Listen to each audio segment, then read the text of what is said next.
নিরামিষ দিনের জন্য বন্ধুরা দারুণ স্বাদের একটা কুমড়ো আর আলুর কম্বিনেশনের ভর্তা নিয়ে এসেছি। যদি ভালো লাগে চ্যানেলটি কিন্তু অবশ্যই সাবস্ক্রাইব করবেন।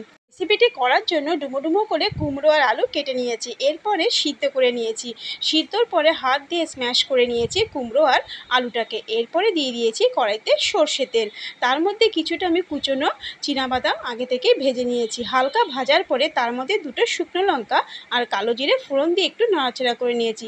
এরপরে যে আগে থেকে সিদ্ধ করে রেখেছিলাম কুমড়োর আলুটা, সেটা দিয়ে 5 মিনিটের মতো ভেজে নিয়েছি তেলের সাথে। নামানোর আগে দিয়ে দিয়েছি স্বাদ অনুযায়ী নুন, হাফ চামচ হলুদ গুঁড়ো আর হাফ চামচ চিনি।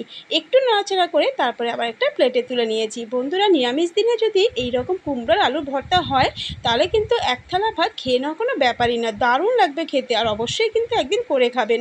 তাহলে রেসিপিটা কেমন লাগলো অবশ্যই কিন্তু কমেন্ট করে জানাবেন, আর ভালো লাগলে অবশ্যই লাইক করবেন, আর চ্যানেলটি অবশ্যই সাবস্ক্রাইব করবেন। আরও সুন্দর সুন্দর ভিডিও দেখার